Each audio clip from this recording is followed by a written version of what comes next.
Chennai Silks. தமிழக சட்டப்பேரவை தேர்தல் களம் சூடுபிடித்துள்ள நிலையில் ஆளும் திமுக தனது தேர்தல் வியூகங்களை அதிரடியாக வகுத்து வருகிறது.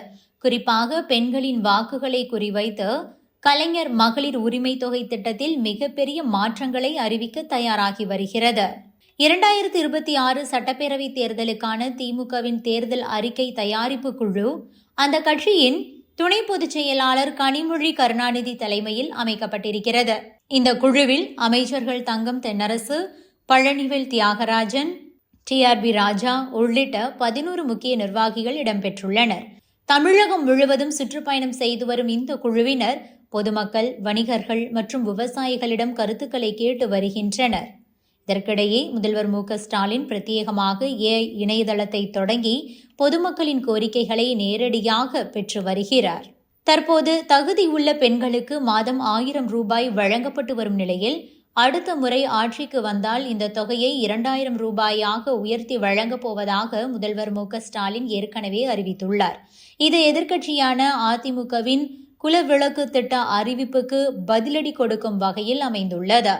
சமீபத்தில் பிப்ரவரி 13ஆம் தேதி சுமார் 1.31 கோடி பெண்களுக்கு 5000 ரூபாய், அதாவது 3 மாதத்திற்கான முன்பணம் பிளஸ் 2000 ரூபாய் சிறப்பு கோடைக்கால உதவித்தொகை என ஒரே தவணையாக வழங்கப்பட்டது.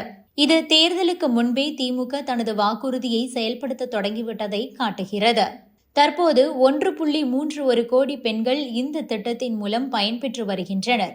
இருப்பினும் வருமான வரி செலுத்துவோர், கார் வைத்திருப்போர் என பல்வேறு நிபந்தனைகளால் பல லட்சக்கணக்கான பெண்கள் இந்த திட்டத்தில் இணைய முடியாமல் உள்ளனர்.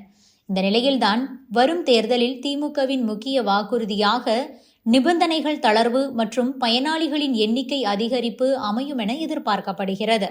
தற்போதைய தகுதிகளை தளர்த்தி விடுபட்ட பெரும்பாலான குடும்ப தலைவிகளுக்கும் உரிமை தொகை கிடைக்க வழிவகை செய்யப்படும். கிட்டத்தட்ட எல்லா பெண்களுக்கும் கிடைக்கும் வகையில் விதிகள் மாற்றப்படுமாம்.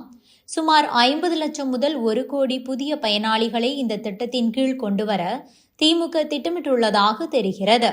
தமிழகத்தில் பெண் வாக்காளர்கள் முடிவுகளை தீர்மானிக்கக்கூடிய சக்தியாக இருப்பதால் இந்த 2000 ரூபாய் உயர்வு மற்றும் பயனாளிகள் விரிவாக்கம் திமுகவுக்கு பெரும் பலமாக அமையும் என அரசியல் விமர்சகர்கள் கருதுகின்றனர். எதிர்க்கட்சிகள் இதனை தேர்தல் கால நாடகம் என விமர்சித்தாலும் களத்தில் பெண்களுக்கு நேரடியாக சென்றடையும் இந்த நிதியுதவி தேர்தல் முடிவுகளில் முக்கிய பங்காற்றும். தற்போது தமிழகத்தில் சுமார் 1.31 கோடி பெண்கள் இந்த திட்டத்தின் கீழ் பயன்பெறுகின்றனர். அதாவது தமிழகத்தின் ஒட்டுமொத்த வாக்காளர்களில் 1/4 பங்கு இந்த திட்டத்தோடு நேரடியாக தொடர்பு கொண்டுள்ளனர். அதாவது நீங்கள் பார்க்கும் 4 வாக்காளர்களில் 1 வாக்காளர் இந்த திட்டத்தின் மூலம் பயன்பெறுவார்கள்.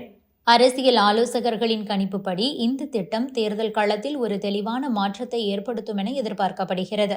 இதுவரை இந்த திட்டத்தால் எத்தனை சதவிகித வாக்குகள் மாறும் என்பதற்கு துல்லியமான புள்ளி விவரங்கள் இல்லை என்றாலும் பெண்களுக்கிடையே இது ஒரு 5% முதல் 8% வரையிலான வாக்கு மாற்றத்தை ஸ்விங்கை ஏற்படுத்த வாய்ப்புள்ளதாக கருதப்படுகிறது.